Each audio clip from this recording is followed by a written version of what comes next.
ओम स्थापकाय च धर्मस्य सर्वधर्मस्वरूपिणे अवतार वरिष्ठाय रामकृष्णाय ते नमः। जननीं शारदां देवीं रामकृष्णं जगद्गुरुं पादपद्मे तयोः श्रित्वा प्रणमामि मुहुर्मुहुः। बड़े सौभाग्य की बात है कि आज हम लोग जितने भी इकट्ठे हुए हैं, एक अलौकिक विभूति जो इस धराधाम में 190 साल पहले लगभग 2 शताब्दी होने जा रहा है, उस समय प्रकट हुए और उनकी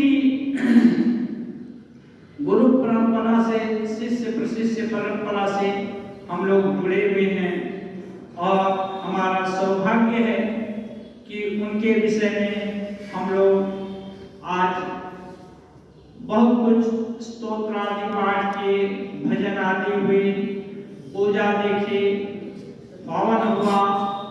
अब उनके जीवन चरित्र और उपदेश आदि के विषय में थोड़ी चर्चा करने का हमारा शुभ अवसर है।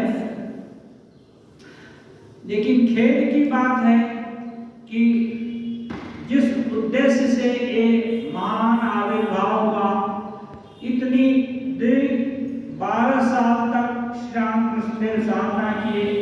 विवेकानंद जी जाकर विश्व में सनातन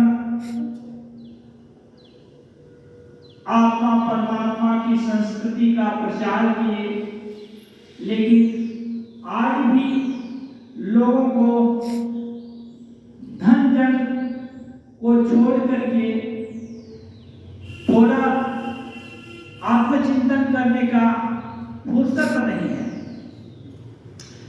जब अंत समय आता है तब समझ में आता है कि क्या किया। एक प्रश्न उठता है, यमराज के यहाँ प्रश्न होते हैं, तुमने क्या किया? तो भी बोलता हमने क्या किया।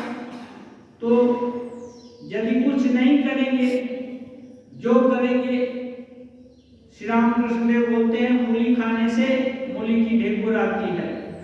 अब सारा जिंदगी जो किए रहेंगे उसी की गंध आएगी, वही दिल दिमाग में छा जाएगी वही बात, और मृत्यु के समय वैसी ही गति होगी।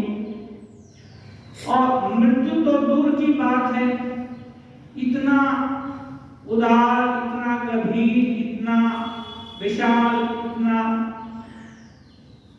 ये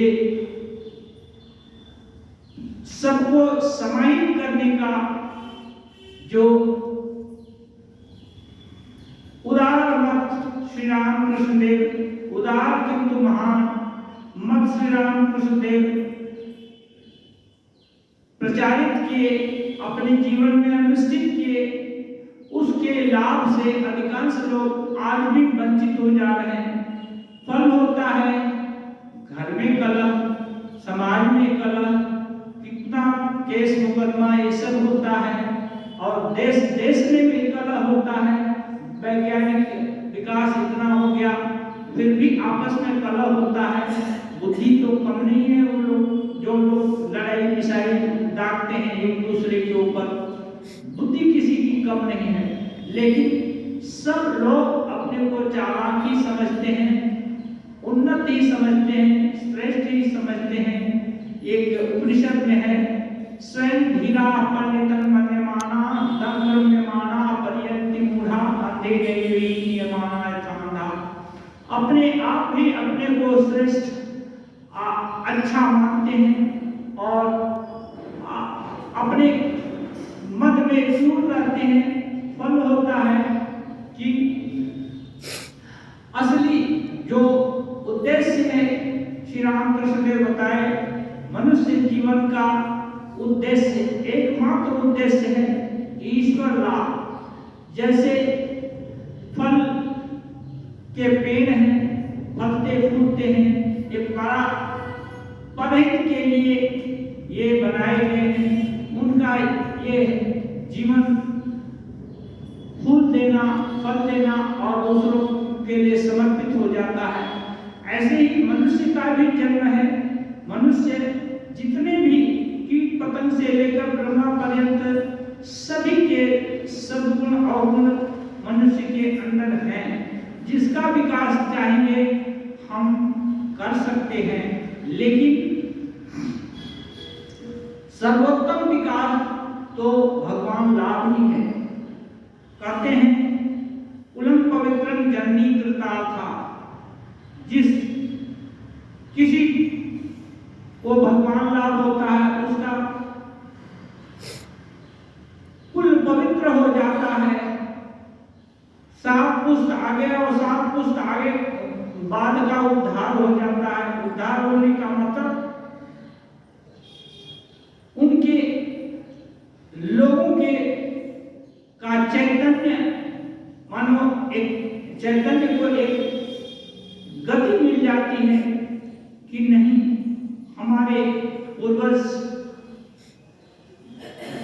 भगवत स्वरूप का दिग्दर्शन किए थे, अब अपने को जाने थे, आत्मज्ञान लाभ किए थे, तो इनकी अग्रगति अपने आप हो जाती है। थोड़ा सा प्रयास करने से भी आगे बढ़ जाते हैं।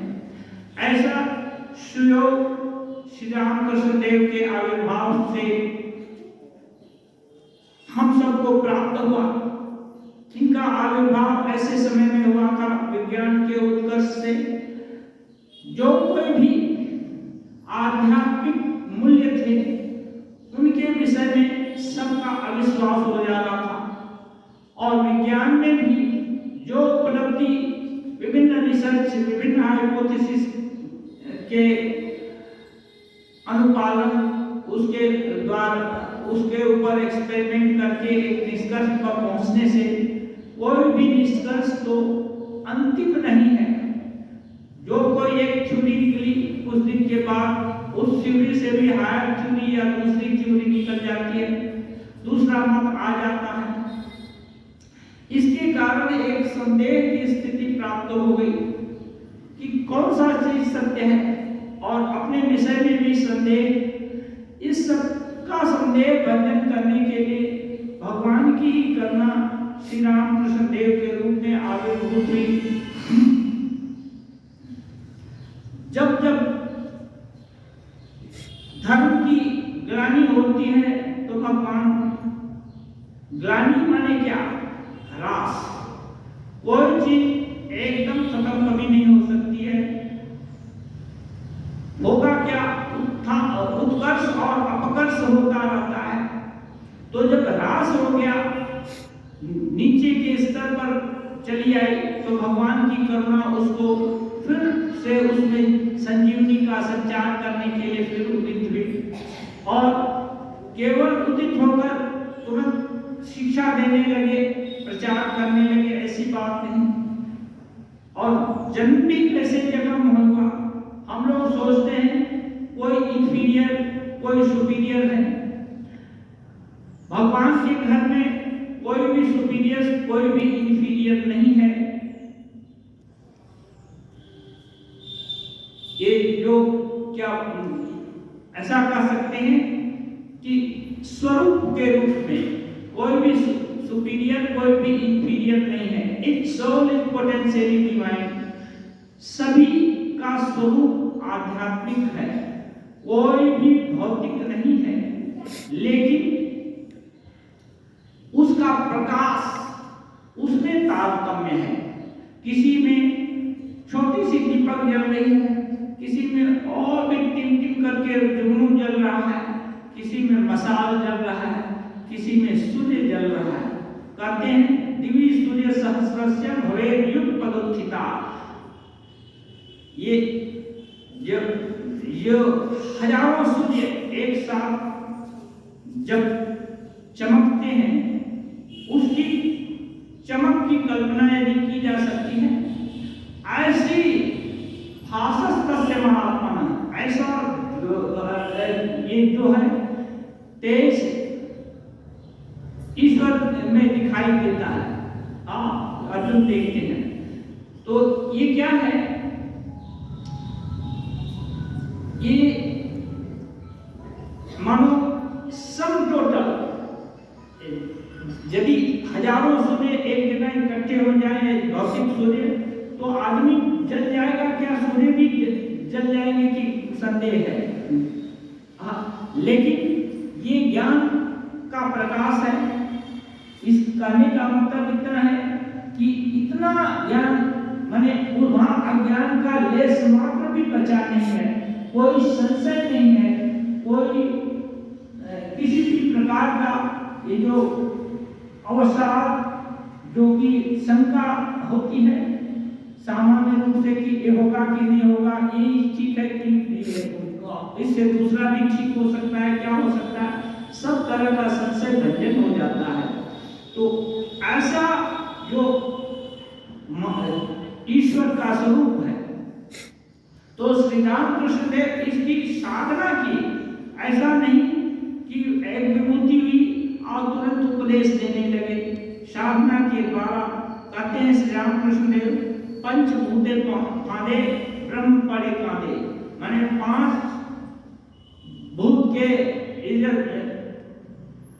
प्रभाव में पड़ करके ब्रह्म स्वयं जो सच्चित आनंद स्वरूप है, वो भी माया के राज्य में पड़ करके उनको भी तदनुरूप आचरण करना पड़ता है। तो क्या है? माया का आवरण हो गया, ठीक है, आवरण है, आवरण को हटाया जा सकता है। कैसे हटाया जा सकता है? श्री राम कृष्ण देव 12 साल एक्सपेरिमेंट किए। एक रास्ते से एक्सपेरिमेंट किए, सफलता हो गई, दूसरे रास्ते, तीसरे रास्ते, जितने भी उस समय 9 रास्ते थे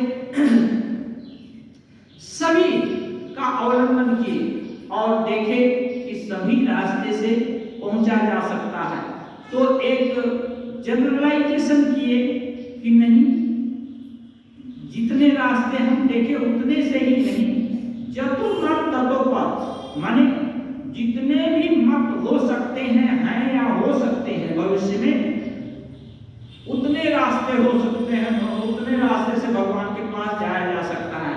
क्योंकि भगवान दूर नहीं है, एकदम अपने अंदर ही है और उनको जानने के लिए ज्यादा पथ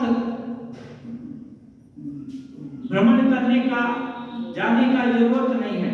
केवल अंतराय जो है उनके और अपने बीच में जो माया का अंतराय है, इसको हटाने की बात है।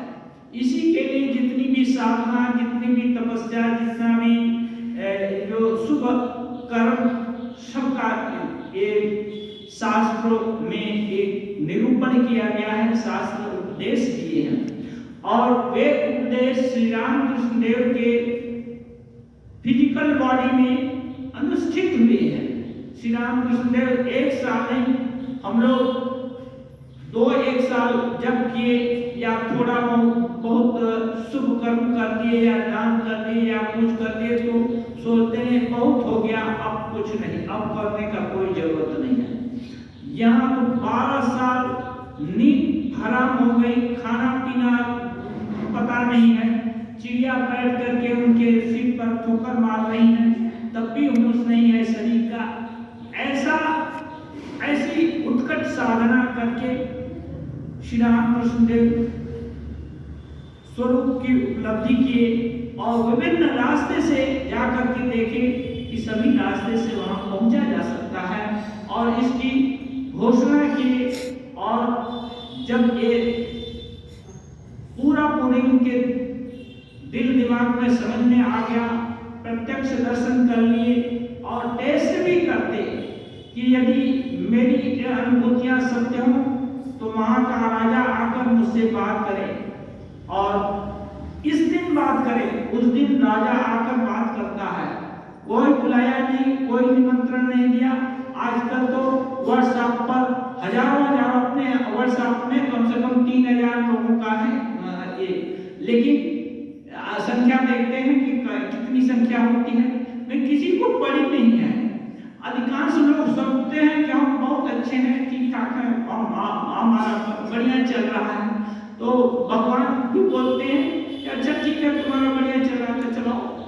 उनको अभी पड़ी नहीं है। जब अंतिम समय में आएगा, दुख का पहाड़ टूट पड़ेगा, तब रोने से क्या होता है, अब पछताए क्या हुआ था जब चिड़िया चुग गई खेत। इसलिए मिली धरोहर को इतना जो करके जो संशय का भंजन किए, और श्री रामकृष्ण देव एक एक्सपेरिमेंट करके देखे, जैसे माँ का हाथ कभी जल गया है, बेटा को बोल देते बेटा आग में हाथ डालेगा तो हाथ खत्म हो जाएगा, तो बेटा यदि मान लेता है तो वो बच जाएगा आग में जलने से। नहीं तो ड्रास्टिक है, वो बोला नहीं, कूद कर देखेंगे तो कूद कर देखेगा तो झुलस जाएगा, हो सकता है बचे ना नहीं बचे, तो ऐसा ही होता है। तो श्री रामकृष्ण देव ये जो संशय था कि आत्मा है कि परमात्मा है, क्या चीज है, वस्तु है कि नहीं है, ये सब का निरसन श्री रामकृष्ण देव साधना के द्वारा किए। बोलते हैं देखा जाता है, तुमको जैसे देखता हूँ उससे भी स्पष्ट रूप से देखता हूँ, ये नरेंद्र नाथ को बोलते हैं। लेकिन एक बात बोलते हैं, लेकिन भगवान को कौन चाहता है? लोग स्त्री पुत्र धन दौलत के लिए घणों आंसू बहाते हैं, रात दिन एक करके ट्रक चलाता है, गाड़ी चलाता है, हवाई जहाज चलाता है, रॉकेट कैसे चांद पर जाए उसके लिए रात दिन एक कर देता है। लेकिन भगवान नाम की चीज कोई है, कोई स्वरूप नाम की चीज है, इसके लिए सोचने का फुर्सत नहीं है। तो जब नहीं सोचेगा तो नहीं मिलेगा, दरवाजा नहीं खटखटाएगा तो दरवाजा क्यों खोलेगा? उसको खोलने का जरूरत नहीं होता है। तो क्या होगा? कुछ नहीं होने वाला, कुछ नहीं है, क्योंकि अनंत जन्म है। जब तक मुक्त नहीं होंगे जन्म मिलता रहेगा। वहाँ फ्री टिकट है, ऐसा नहीं है कि वहाँ लाइन लगा करके बुकिंग आगे कराकर टिकट खरीदना है। वहाँ सबके लिए टिकट बुक हो जाता है। जैसे ही जन्म हुआ, मरने का टिकट बुक हो गया है, फिर आगे के जन्म का भी निर्धारण हो गया है। हाँ, लेकिन मनुष्य जन्म किसी भाग्य से मिला तो ये श्रेष्ठ जन्म है। इसमें हम लोग जो जाने का, दिल्ली जाना है तो हम उस प्रोग्राम को कैंसिल करके बॉम्बे भी जा सकते हैं। ये दरवाजा है, दरवाजा से एक गेट है। अभी दरवाजा के हम चाहें तो इस पार भी घूम सकते हैं, चाहें तो उस पार भी घूम सकते हैं। लेकिन ये दरवाजा यदि बंद है तो उपाय नहीं है, इसी घर में घूमना पड़ेगा। तो ये जो 84 लाख योनि बोलते हैं, माने 84 लाख प्रकार का जन्म होता है, अमीबिया से लेकर ब्रह्मा पर्यंत। लेकिन सब जगह ये दरवाजा नहीं है, सब जगह एक बड़ा घेरा बना दिया गया है और उसी में विचरण करो। उस माने घेरा क्या है? ये कर्म करो, उसका फल पाते रहो, और ज्यादा उपाय नहीं। पशु क्या करता है? यही पशु प्रवृत्ति है कि आप ही चले, आप अपने आप जो भी इच्छा हो खा लेगा, जो भी करना होगा, कभी लड़ाई भी कर लेगा, लेकिन वो 10 दिन आगे के लिए नहीं सोच सकता, 1000 दिन आगे के लिए नहीं सोच सकता, उसकी क्षमता नहीं दी गई। लेकिन मनुष्य क्या है? इतना बुद्धिमान है कि 100 साल, 200, 500 साल आगे तक के लिए भी कल्पना कर सकता है। तो ये जो है दरवाजा, इसके बाहर भी मनुष्य चाहे तो जा सकता है। लेकिन नहीं, एक कहावत है, नहीं सुप्तस्य सिंहस्य प्रविशन्ति मुखे मृगा। सोया हुआ हिरण यदि चाहे कि सोया हुआ सिंह यदि चाहे हाँ करके रहे कि उसका मुंह खुल गया है और सोचे कि अपने आप हिरण आकर घुस जाएगा उसके मुंह में, तो ऐसा कभी हुआ नहीं है, होता नहीं है। बिना परिश्रम के कुछ नहीं मिलता है। श्रम बिना न किमपि साध्यम, बिना श्रम किए कुछ भी नहीं होता। श्रम क्या है? कोई किसी चीज को पाने की इच्छा हुआ, ये भी एक प्रकार का श्रम है। और यदि दृढ़ इच्छा हो गई तो फिर वो खींच कर ले जाएगी, कर्म में प्रवृत्त कर देगी। तो यदि इच्छा नहीं हुआ कि हमको भगवत प्राप्ति करनी है या इस विषय में अन्वेषण करना है, तो भगवान हम या कुछ हो ऐसा चीज स्वरूप की उपलब्धि होती है या कुछ भी हो, तो उस तरफ हमारा मन जाएगा ही, कुछ भी नहीं कर सकते हैं। तब क्या है, उस पशु योनि से और हमारे में कोई अंतर नहीं रहा, क्योंकि पशु भी प्रवृत्ति के अनुसार इंस्टिंक्ट, उसको अंग्रेजी में बोलते हैं, इंस्टिंक्ट के अनुसार घूमता रहता है एक घेरे के अंदर, खाएगा। वो बोलते हैं आहार निद्रा है मैथुन सामान्य में तक पशुभिन्नरा। आहार निद्रा है मैथुन, बच्चे हमें संतति पैदा करना, ये सब ये पशु और आदमी का एक ही है, इसमें कोई अंतर नहीं है। तो मनुष्य लेकिन क्या कर सकता है, मनुष्य इस जन्म में मुक्ति का साधन एडॉप्ट कर सकता है, वो मुक्ति का साधन प्रैक्टिस कर सकता है, मुक्त हो सकता है, लेकिन वो उसके हाथ से वो चांस चला जाएगा। मीराबाई कहती हैं, नहीं ऐसो जन्म बारंबार, ऐसा जन्म बार बार नहीं मिलने वाला है। ऐसा नहीं सोचना है कि बहुत अच्छा है कि काका ज्यादा बुद्धिमान है तो बुद्धिमानी बरकरार रही, बुद्धिमानी बरकरार नहीं करती। एक विद्या है, विद्या का गुण क्या है, सरस्वती के भंडार की बड़ी अपूर्व बात, क्यों खर्चे क्यों बढ़े, क्यों खर्चे घट जाए, खर्चा नहीं करने से घट जाता है।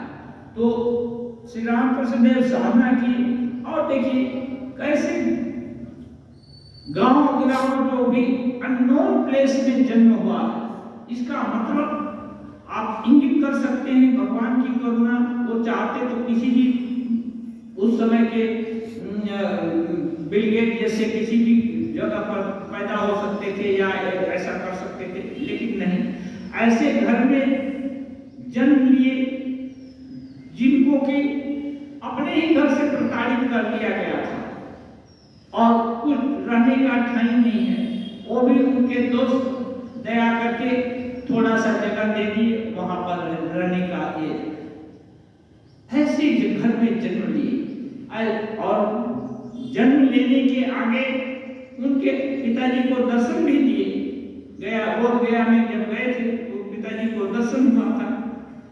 गोविंद पाल बोल रहे हैं कि हम तुम्हारे घर में पुत्र रूप से आएंगे। तब ये बोलते हैं, हाथ जोड़ कर, भगवान मैं तो बहुत दरिद्र हूं, मैं आपकी क्या सेवा करूंगा।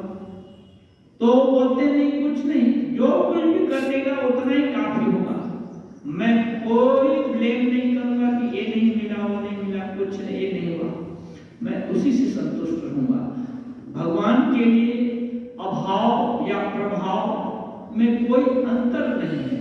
वो क्या है, दिल देखते हैं, भावग्राही जनार्दन है, उनके लिए बहुत और कम में अंतर नहीं है, क्योंकि बहुत और कम उनकी ही सृष्टि के अंतर है। जिसके पास 10 शहर में 10 तो कोठियां हैं, जिस समय जहां इच्छा हुआ वहां रहेगा। उसको ये पढ़िए कि ये कोठी इंफीरियर है या सुपीरियर है या उसको हटानी है, ऐसा नहीं, उसका ही है, वो जानता है यहाँ वहां रहेंगे। ऐसे ही भगवान का ही निर्मित ये सब संसार, ये जो भी कुछ है अच्छा बुरा सब है, फिर उनके लिए इसका भेद नहीं है। उनके लिए भेद क्या है, ये है कि इतना बड़ा जाल वही फैलाती है माया का। हाँ, ये कहते हैं परांच खानी प्रकरण स्वयंभूत तस्मात् परांग पश्यति नान्तरात्मं कश्चित् धीरः प्रत्यगात्मानमैच्छत् आवर्त चक्षु अमृतत्व निक्षण। भगवान ये जो है ना, जब सृष्टि की है तो इंद्रियों को बहिर्मुख कर दिए हैं, माया से ढक दिए हैं। अब ढक दिया गया है और एक बड़ा टास्क दे देते हैं। टास्क ये क्या है कि अभी इसको पार करो, ये नदी या ये जोखिम या ये समस्या का हल करो। तो जो समस्या का हल करेगा वो विजयी होगा। तो ये समस्या दे दिए हैं कि ये माया से हम सबको ढक दिए हैं। अब जो होशियार है, जो वीरवान है, वो एक रास्ता भी माया से पार हो जाएगा, माया कुछ नहीं कर सकती है। हाँ, माम ये प्रपद्यन्ते माया मेतां तरन्ति। मेरी जो शरण आएगा, माने क्या, शरण आने का मतलब क्या, मेरे प्रदर्शित रास्ते पर जो चलेगा वो इस माया से पार हो जाएगा। इसीलिए श्री रामकृष्ण देव कहते थे, जो यहाँ आएगा उसका होगा, जो यहाँ आएगा उसका होगा। यहाँ आएगा माने श्री रामकृष्ण प्रदर्शित जो ये अविश्वास, उसका अविश्वास भंजन हो गया, वो श्रद्धा करके श्री रामकृष्ण प्रदर्शित रास्ते पर चलेगा। और श्री रामकृष्ण प्रदर्शित रास्ता क्या है, जितने भी रास्ते से चाहो भगवान के पास जा सकते, लेकिन आंतरिकता होनी पड़ेगी। ऐसा नहीं कि मन में एक, मुख में दूसरा और कर्म में तीसरा। मन मुख एक करके आगे बढ़ेगा तो जो भी साधन है, थोड़ा हो या ज्यादा हो, वो भगवान तक पहुंचने के लिए पर्याप्त है। केवल आंतरिक होना पड़ेगा। ये नहीं कि एकदम पहलवान हो, किंग काम हो, तभी उसको भगवान लाभ होगा। लेकिन शास्त्र में ये भी कहते हैं, नायम आत्मा बलहीन न लभ्य। ये आत्मा बलहीन लोगों को प्राप्त नहीं होती है। तो बल का भी परिभाषा ये है कि बल माने हाथी का बल और बाघ का बल, शेर का बल नहीं। बल का शारीरिक बल नहीं, बल माने आत्मिक बल। आत्मिक बल ही बल है, आत्मा का बल। तो ये जो आत्मा का बल क्या है, जो समझता है कि मैं शुद्ध बुद्ध मुक्त स्वभाव आत्मा हूं, मैं कुछ भी कर सकता हूं, कुछ भी पा सकता हूं, अपने स्वरूप तक की उपलब्धि कर सकता हूं, ये बल जिसका है वह बलवान है, उसको आत्मज्ञान लाभ होगा। तो श्री रामकृष्ण देव रास्ता दिखा दिए हैं। बच्चा, छोटा बच्चा जन्म लेता है और ये जो सौकाल जो अंक गणित, बीज गणित ये सब सिखाया जाता है स्कूल में। अधिकांश जो कोई भी पाठ ये कराया जाता है, ज्ञान के लिए कम ही लोग पढ़ते हैं, शायद 1-8% लोग पढ़ते हैं।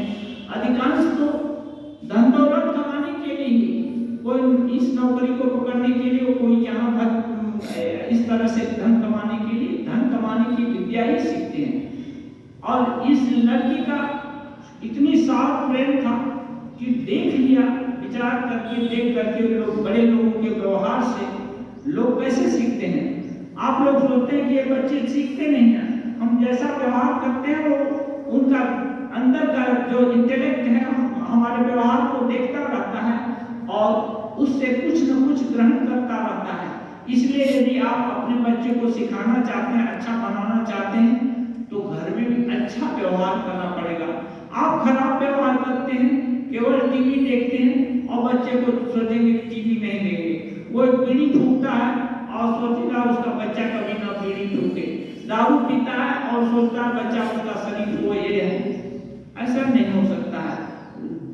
देखता है, यदि माँ पिताजी के खराब आचरणों को छोटा बच्चा अनुकरण न करे तो ये सोने में सुहागा है, वो कैसे हो ये भी हो सकता है। माँ पिता एकदम कदर्य हैं, लेकिन बच्चा ही एकदम अच्छा है उनसे। ये श्री रामकृष्ण देव कहते हैं, यदि ये जो चना है ना, यदि आवर्जना गंदगी में गिर जाए तो चना ही का पेड़ होता है। ऐसे ही जीवात्मा भले ही ये खराब माँ पिताजी के अंश से जन्मी, उनके कोख में जन्मी, लेकिन वो अपने स्वरूप का स्मरण करे तो उनके संस्कार से लिप्त नहीं होगी। कैसे नहीं होगी? रहीमन विष व्यापक नहीं, लगते रक्त भुजंग। जो है ना ये क्या चंदन है ना, चंदन विष व्यापक नहीं, लगते रक्त भुजंग। ये रहीम कवि कहते हैं, चंदन जब सुगंधित हो जाता है तो उसमें सब लोग जाकर के मस्त रहते हैं, उसमें लिपटे रहते हैं, लेकिन इससे उनमें कोई विष नहीं होता चंदन में। ऐसे ही ये जीवात्मा जो ठीक किया है कि ठीक है कोई बात नहीं, और इसका उदाहरण है जड़ भरत। जड़ भरत इतिहास में वो ठीक किए, किसी से नहीं बोलेंगे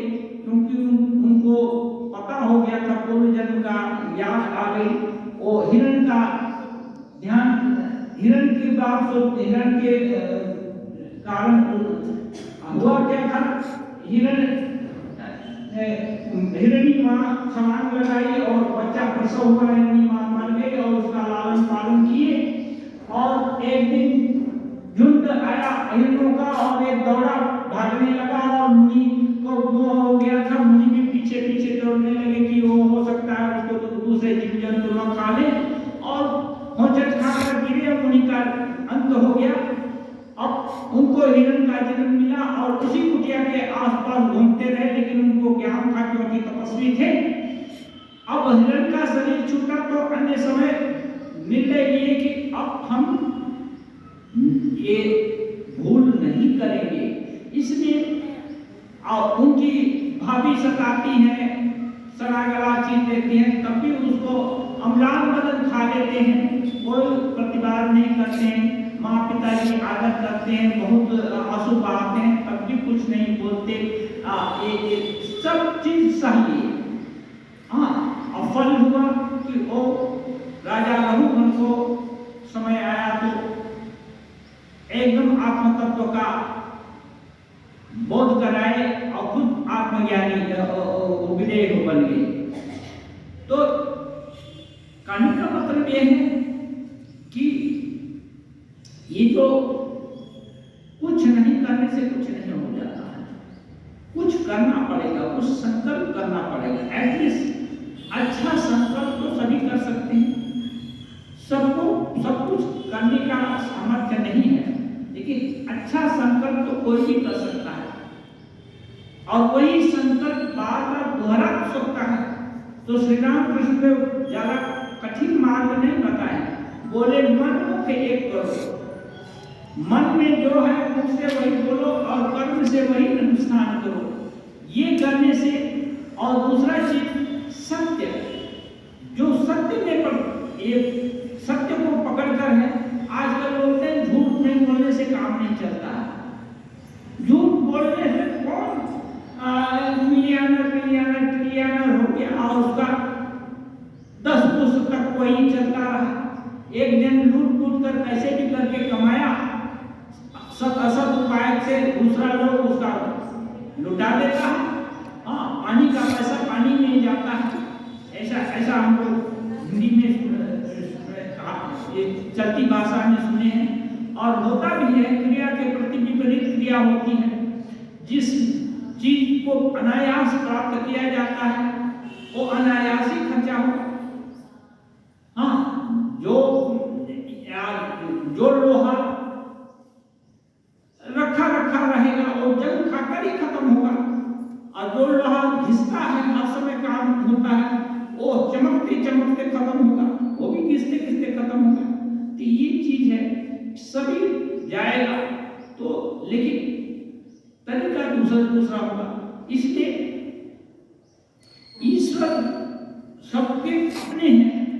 श्री राम कृष्ण ने माता जी को उपदेश देते हैं, जब शादी हुआ था छोटी बच्ची के जैसी हैं, उपदेश देते हैं जैसे चाँद सबका मामा है, वैसे ईश्वर जब माता जी लोग दिखाते हैं बच्चा रोता है तो चमकता चीज है तो उधर उसका दिल बुलाने के देखो चंदा मामा है, ऐसा करते हैं।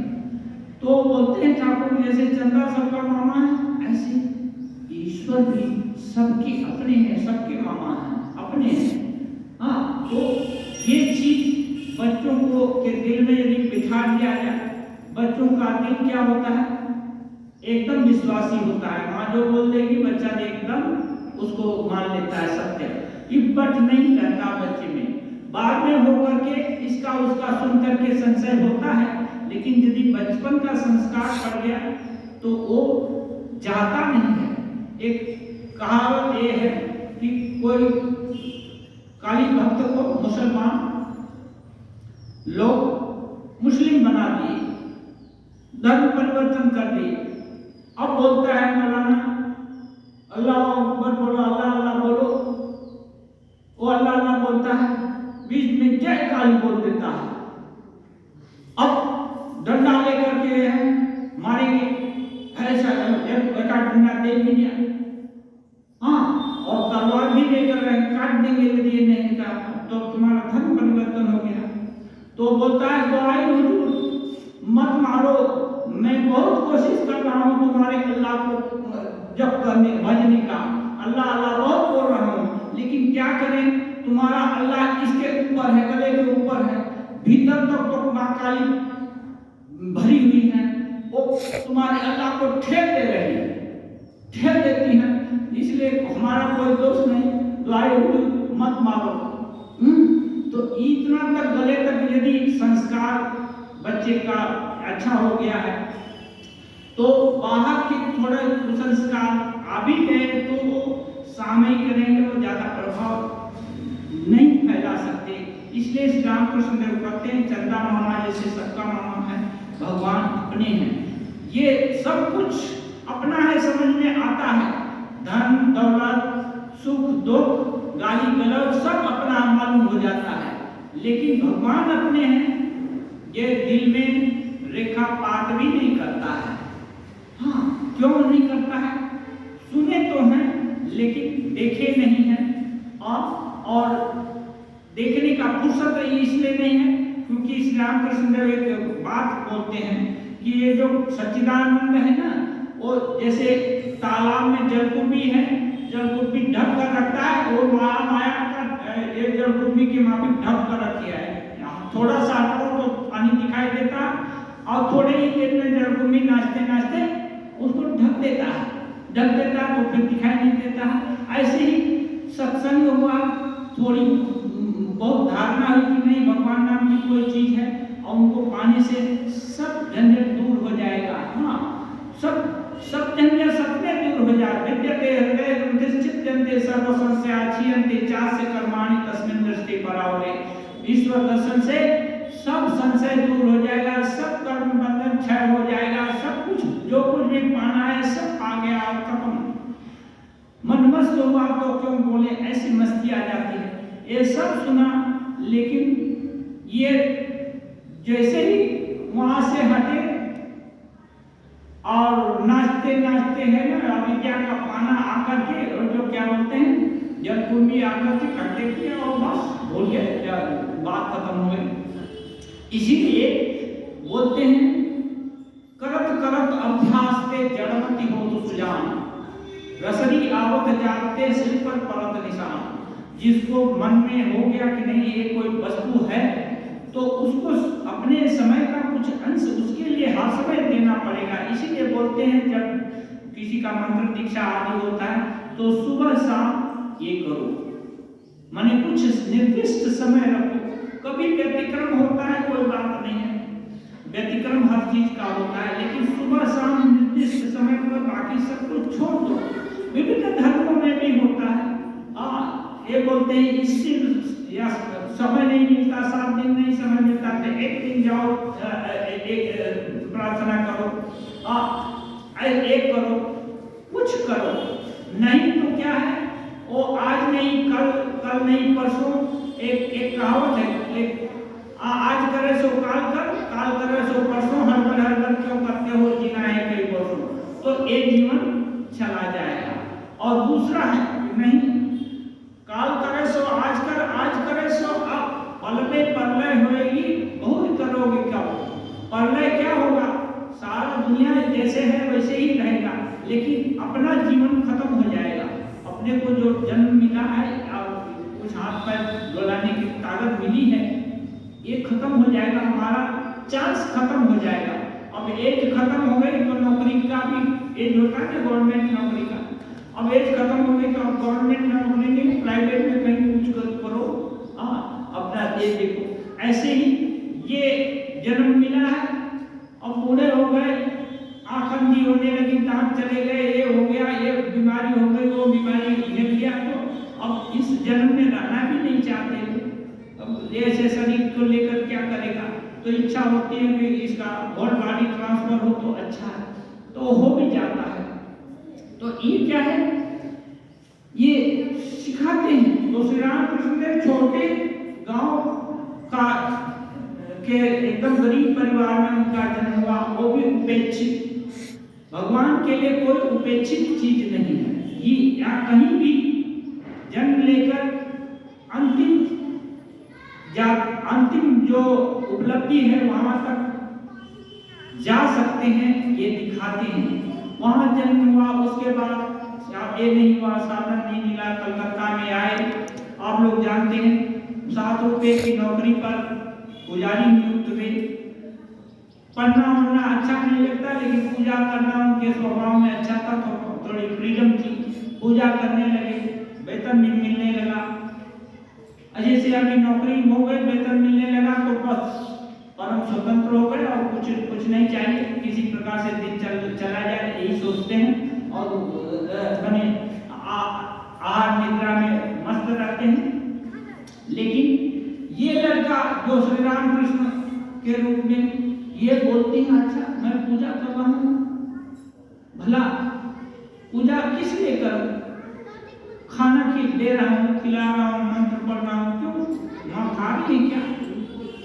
यदि नहीं खा रहे तो झूठ मूठ का ढकोसला किस लिए करना है? ये प्रश्न, जिसके पास प्रश्न होगा उसको उत्तर मिलेगा, प्रश्न नहीं है तो उत्तर नहीं है। दरवाजा खटखटाएंगे तो दरवाजा खुलेगा। श्री राम कृष्ण देव के दिल में प्रश्न होता है, माँ जिंदा है क्या? क्यों इतना मेहनत करें, या भला ये क्यों रुपया मिलता है इसलिए करें? ये नहीं है, रुपया मिलना ये सब एक चीज है, लेकिन उसके पीछे कारण क्या है, क्यों ऐसा करते हैं? तो टेस्ट करते हैं, जितना भी दिल का एक आवेग है उससे प्रार्थना करते हैं, स्तोत्र पाठ करते हैं, ये करते हैं, यहाँ तक कि उनके दिमाग में आता है कि लगता है कि मैं ब्राह्मण का लड़का हूँ, जनेऊ संस्कार मेरा हुआ है, तो लगता है कि माँ को लगता है कि मैं अभिमानी हूँ। इसलिए अभिमान से वर्जित होने के लिए जब सब शांत हो जाता है, चुपचाप जा करके ये जो दक्षिणेश्वर के कुछ सघन जगह थे वहां जाकर के साधना करते हैं, वो भी निर्वस्त्र होकर साधना करते हैं। वहां भूत प्रेत भी रहते हैं, श्याल, और ये भी आगे का जमाना तो ये था, श्याल और जंगली कुछ सांप गोजर तो ये रहते ही, सांप तो यहाँ भी आ सकते हैं, कहीं भी जाते हैं, उसका किसी का डर नहीं है। क्यों?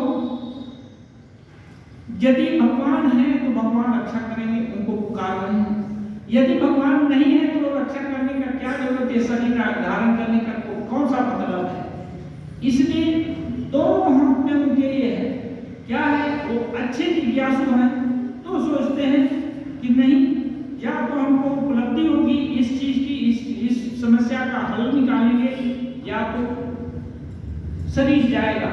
यहाँ ही हम लोग देखते हैं, जब हम सुने थे एटॉमिक रिएक्टर जापान का ध्वस्त होने वाला था, लीक हो गया था, वो लोग जो शेरा साइंटिस्ट थे, जो नाम वाले थे, वो 50-100 साइंटिस्ट अपने घरों को एसएमएस कर दिए कि अब हम लोग इस प्लांट के साथ जाएंगे, अब हमको तुम लोग भूल जाना, हम नौकरी नहीं कर रहे हैं, अब में हमारे आने की बात है, हम लोग इसको बनाए हैं, हम इसके साथ मिटेंगे। और बिना किसी दूसरे देश की सहायता लिए वो लोग अपना प्राण बचा दिए। बहुत रेडिएशन खाए, बहुत कुछ बानी हुई। तो ये सब जो साधारण जागतिक एकम्प्लिशमेंट होता है, बिना कष्ट किए कुछ नहीं होने का है। श्रमं विना न किमपि साध्यम, तो डिटर्मिनेशन हुआ तब उपलब्धि हुई। ऐसे ही श्री राम कृष्ण देव बोलते हैं, छोटे मोटे चीज के लिए लोग घन आंसू बहाते हैं, भगवान नहीं मिले इसके लिए कौन होता है? ये एकदम माफ काटी दे दिए, रोकर तो देखो भगवान क्यों नहीं मिलते हैं। बंगला में गाना है, डाक देखी मन डाका न तुम के मन से हमारा थाकते कारे, वो बुलाने के जैसा पुकारो तो सही दिल से, देखो श्यामा कैसे रुक जाती है, रुक नहीं सकती है, क्योंकि श्यामा अपने से भिन्न नहीं है, अपनी ही सत्व है, वो कहाँ से रुक सकते हैं? नहीं रुक सकते। लेकिन हमारा दुर्भाग्य है, हम नहीं पुकारना चाहते, और जो जहाँ कहीं सुन लिए, थोड़ा विश्वास भी हुआ तो उस पर और एक मोटी परत लाद देते हैं।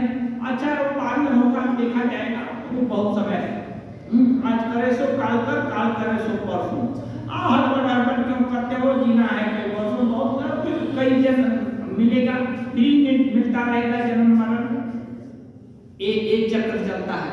तो श्री राम कृष्ण देव टेस्ट करते हैं आधुनिक जो वैज्ञानिक जो ये है क्या कॉन्सेप्ट है। आज के बच्चे ऐसे ही बोल देंगे ऐसा करना चाहिए, इसको मान लो, वो मानने के लिए तैयार नहीं है। लेकिन उसको समझा देंगे कि बेटा ऐसे ऐसे करो, ऐसे ऐसे ऐसे है, तो वो मान जाएगा। और दिल में मान लिया एकदम छोटा बच्चा, तो वो भूलता नहीं है। बच्चे की याददाश्त बहुत तगड़ी होती है, अन्य लोगों को याददाश्त तो डाइल्यूटेड है, कभी इधर कभी उधर, डोल बिना पेदी का लोटा जैसा है। लेकिन बच्चे के अंदर में डिफरेंट संकल्प हो गया तो फिर वो उसको हटाना मुश्किल है। वो बीच बीच में काली जैसे ठहर देती है ना, वैसे आकर के वो ठहर देगा, वो खराब जो भी संसर्ग होगा उल्टा उसको हटा देगा। इसलिए ये जो है श्री राम कृष्ण देव एनालाइज करते हैं और साधना करते हैं। यहीं तक नहीं रुके, जब सभी साधना मानो फेल हो गई, उनके आगे पीछे कोई नहीं था, मंत्र दीक्षा पाए थे, सभी कुछ था, एक था, और देख भी लिए थे कि लोग पंडित लोग आगे पंडित लोग होते थे, वो लोग शास्त्रार्थ ये सब चर्चा करते हैं क्या, अच्छे कपड़े, अच्छी धोती मिलेगी दान में और अच्छा प्रणामी मिलेगा, ये सब के लिए करते हैं इतना तामझाम, और तो कुछ इसका उद्देश्य नहीं है। तो ये सब देख चुके हैं। अब वो चाहते हैं कि भगवान है तो उनकी उपलब्धि होनी चाहिए। अब भगवान मुझे सुनते नहीं, माता सुनती नहीं, पूजा करते हैं वो भी नहीं ग्रहण करती, ये करते हैं प्रार्थना करते हैं वो भी नहीं सुनती, स्तोत्र पाठ करते हैं वो भी सुनाई देता है कि नहीं मालूम है, जंगल में जाकर प्रार्थना करते हैं दिन पर दिन, रात पर रात, कितना दिन बीत गया नहीं। हठात एक दिन मन में बहुत ग्लानि हुई कि यदि सच में क्या मां है, नहीं है, यदि नहीं है तो ऐसे जीवन का क्या, पशुवत जीवन का क्या प्रयोजन। जैसे ही उनके दिमाग में ये आता है, उसी समय उनकी नजर मां का खड्ग रखा हुआ हो तो आदमी का क्या, पशु का बलि देने में समर्थ है, आदमी तो कौन सा चीज है। भयंकर खड्ग रखा हुआ है घर के अंदर, गर्भगृह में। हठात उनका दिमाग ये हो गया, चंचल हुआ कि नहीं, अब इस जब अपदार्थ, बंगला में अपदार्थ बोलते हैं जिसका कोई मूल्य नहीं है, हाँ, पदार्थ माने जिसका कोई अर्थ है, मतलब है। और जो बिना मतलब का है, तो बिना मतलब का ये शरीर रखकर क्या लाभ होगा। हठात उसको खड्ग को लेकर इस शरीर का अंत कर देने में, निरर्थक चीज, घास भूसा कोई घर में रखता है, कचरा सभी लोग दूसरे के घर में फेंक दे तो और अच्छा होता है, ये भी पशु प्रवृत्ति है, हाँ, फेंक देना चाहते हैं बाहर, कचरा कोई रखता नहीं है। ऐसे ही श्री राम कृष्ण देव इसको हटा देना चाहे, और जैसे हटा देना चाहे तो ये है एक बहुत युग युग से संत महात्मा लोगों का भी ये बात श्री राम कृष्ण देव के दिल में नहीं थी। श्री राम कृष्ण देव के दिल में तो केवल आवेग था कि नहीं, मां नहीं है, और मेरी प्रार्थना, मेरा हर प्रयास जब क्षीण खत्म हो गया, अब ये अपदार्थ चीज को क्यों रखें, इसको खत्म। लेकिन शास्त्र बोलते हैं न अन्य अनन्य, अनन्य अस्तित्व तो मांगे जना परिपास्ते, न अन्य माने जिसका कोई दूसरा नहीं है उसका मैं हूं। हाँ, एक कहते हैं इंसान के अज्ञ और हिम्मत से जब दूर किनारा होता है, तूफान में टूटी किश्ती का भगवान सहारा होता है। जब कोई सहारा नहीं होता तो भगवान सहारा हो जाता है। जब कोई आश्रय अपना नहीं होता तो भगवान आश्रय हो जाता है।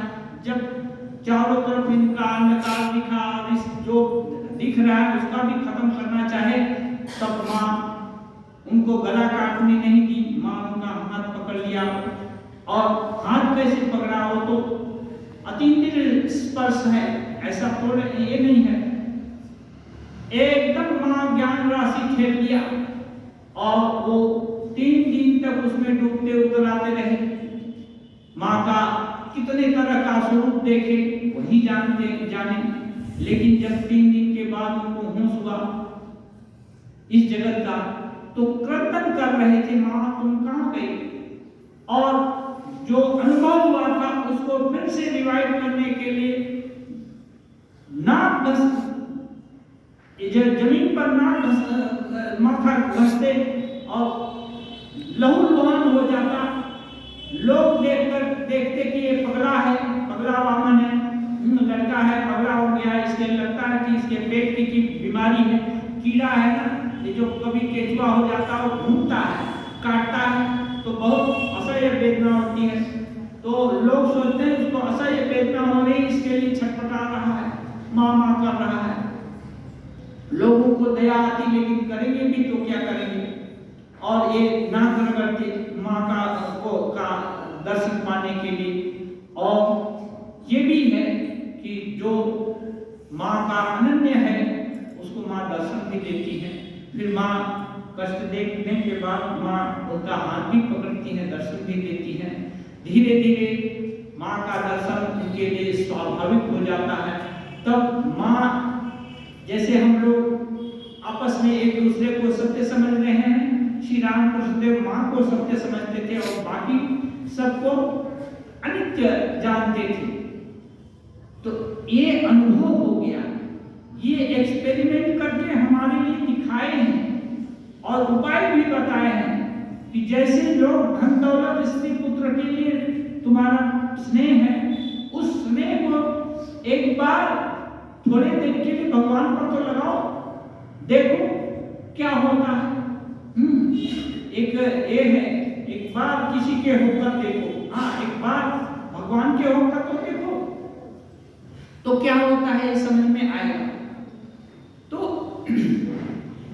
ये एक्सपेरिमेंट श्री रामकृष्ण देव का सफल हुआ। उसके बाद फिर दूसरी साधना भैरवी ब्राह्मणी आती है।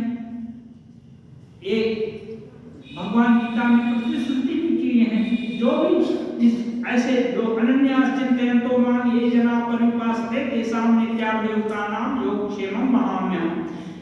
ऐसे जो अनन्य भक्त हैं उनके लिए जो कुछ भी आवश्यक होता है मैं उसका रक्षण भी करता हूँ और जरूरत की चीज लाता भी हूँ।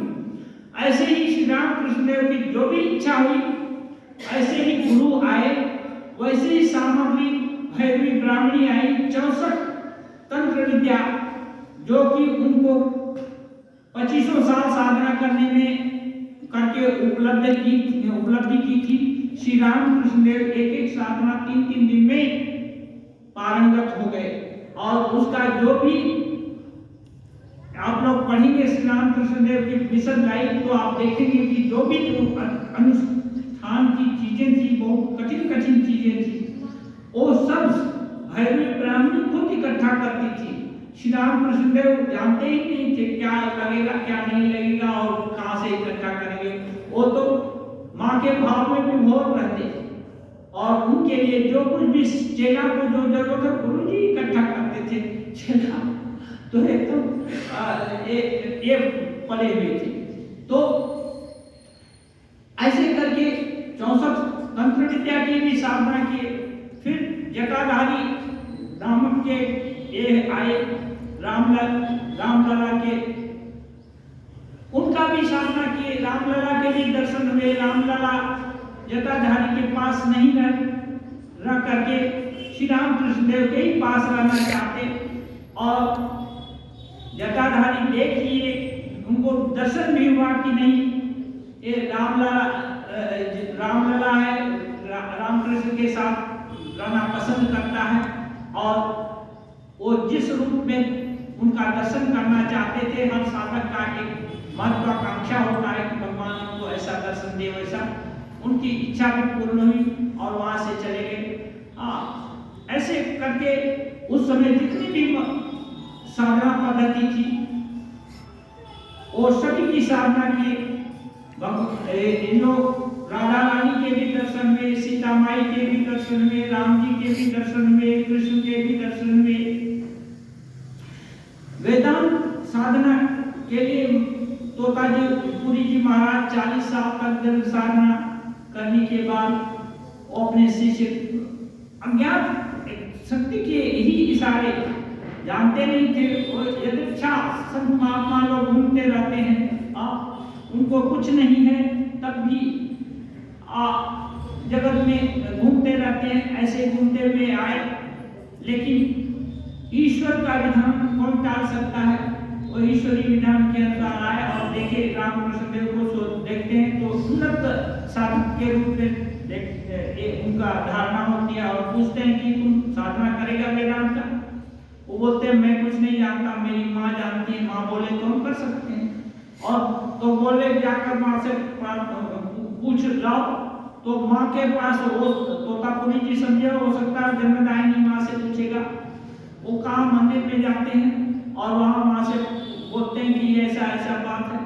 माँ बोलते हैं तुम्हारे लिए तो उसको बुलाया है, तुम्हारे लिए उसको बुलाया है, जाओ। और खुशी से आए, बोले माँ का परमिशन हो गया। हाँ, फिर उनको संन्यास लेना पड़ेगा। तब रामकृष्ण ने बताया क्योंकि जन्मदायिनी माँ भी नहीं बगल में रहती है, उनको देखकर कहीं कष्ट न हो। लड़का चोर डकैत हो जाए तब माँ को ये होता है, सन्यासी बन जाए तो काम कर से डर होता है। कोई एक लड़का हमसे बोला कि यहाँ कोई बच्चे आते हैं, लोग उनके गार्जियन लोग डरते हैं कि कहीं साधु ना हो जाए। हम बोले ऐसा मंत्र हम लोग नहीं जानते हैं, ऐसा हम लोग को कोई पकड़ कर नहीं लाया है, अपने से रहते हैं सारा जिंदगी साधु होना भी तो अभाग्य है।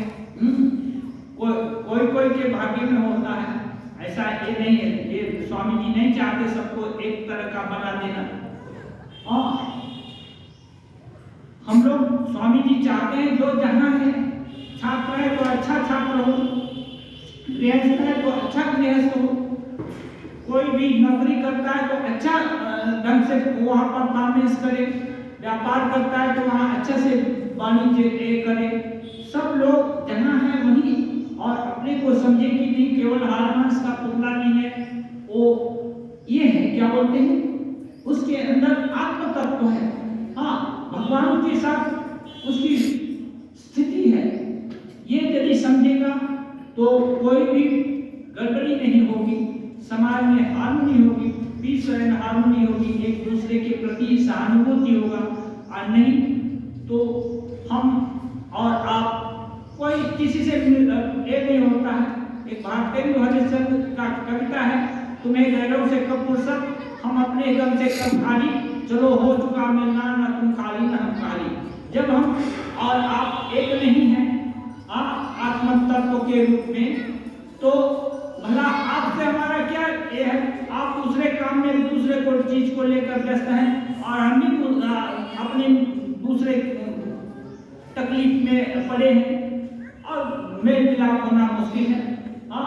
लेकिन नहीं, यदि समझते हैं कि नहीं वही जो आत्म तत्व यहाँ है वही यहाँ है, वही यहाँ है, तो एक दूसरे के हित के लिए भी सोच सकते हैं।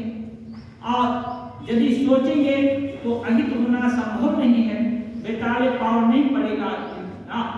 एक ऐसी चीज तभी हो सकती है जबकि